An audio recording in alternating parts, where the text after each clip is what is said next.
trying to kill you with shoes. I don't know who they are. Could be lizard people. Definitely lizard people, or lizard people if you listen to the Y files. What am I talking about? Have I gone completely insane? I'm Angus and I've been wearing barefoot shoes for 15 years, which makes me a nutcase. And every time I talk to people about barefoot shoes, they're like, oh, what shoes do you use, or what shoes do you recommend for the gym? And I always recommend a flat shoe, something like a Converse or a Van. You want a flat shoe. You don't want something spongy because it dissipates power. Ideally, you want something with a wide toe box because it's going to create a little bit more stability for you, and you want zero drop on the heel because you don't necessarily want a raised heel, especially in a spongy shoe. You might go for something like an Olympic training shoe, but they squeeze your toes up. The reason your toes squeeze up and your shoe comes to a narrow point is because it looks more aerodynamic, and also it became fashion having really pointy shoes, and it was about getting your foot into the stirrup for the horse that you no longer have. Remember, horses were the main mode of transport before cars became crazy popular. The reason you have a heel on a shoe, especially something like a cowboy boot, is to lock you into the stirrup. You're not riding horses anymore. You don't need the heel anymore. And then heels also become fashion, and then high heels for ladies' shoes will help lift up the butt so you look more perky bum, which gets the male gaze going.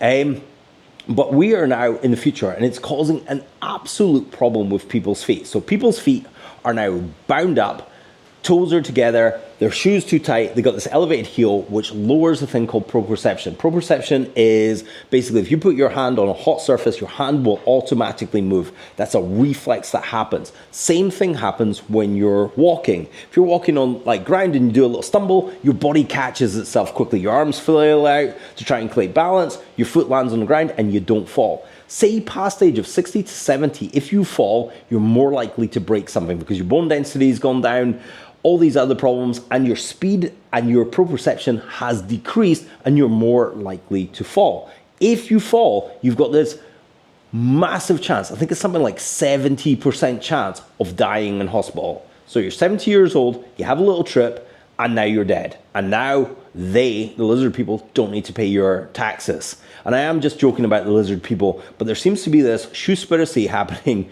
where it's one of the few kind of conspiracy theories that you're like, it just makes sense that you should be wearing something natural. No other animal, apart from horses, and the only reason horses wear shoes is to stop their hoofs cracking on cobbled streets, which we also don't have anymore. But apart from that, most animals do not need any kind of footwear. Sometimes dogs, depending on the surface they're on, for maybe protection from cold and hot, etc. So what I recommend is a barefoot shoe. So what is a barefoot shoe? It's flexible, wide toe box to allow your toes to splay here, and zero drop. Ideally, you want something with minimal cushioning on here as well, but it can take a while to convert into barefoot shoes. I love Freet as a brand because they have the widest toe box. Vivo Barefoot's really cool as well. It's probably one of the most popular brands. And I have a few pair of Vivo Barefoot shoes that are actually pretty wide as well. But Freet, I think they designed them around my feet. I just love them. So if you have a particularly wide foot, or you want that toe splay, and every single person I've recommended Freet to are like, oh wow, they are incredible. So the first time you put your foot into a pair of barefoot shoes, your brain will go, oh, this just makes sense. This is a foot-shaped shoe rather than a shoe-shaped shoe, which leads to a shoe-shaped foot, which is not good for your health going forward.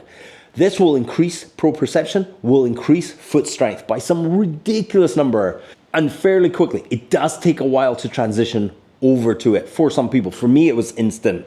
It just made sense for me instantly, and I never had any issues transitioning. But some people do transition too fast into these. So just because these are good for your feet doesn't mean you should go out and run a 10-miler in them. You gotta build up, especially if you've been wearing a high-heeled shoe. And that doesn't mean like a high heel, just something with like an air bubble, etc., with a bit of a heel on it.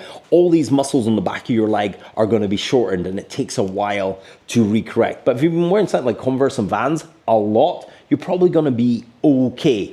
Also, you're going to feel the grind sensitivity, and you think, oh God, it's going to be jabby and sore, but it's not. Your foot lands, it's sensitive, sends a signal up your body, so you land like a spring. So you use your entire ankle, knee, and hip as a spring when you land. Even running in these, I'm 104 kilos and I can run 10 miles in barefoot shoes, where if I went to a conventional running shop, they would sell me something with a spongy shoe this size. I'm not saying a spongy shoe might be really beneficial on race day, will probably increase your speed, but it might not increase necessarily your safety or your foot health. So little rant about they're killing you with shoes.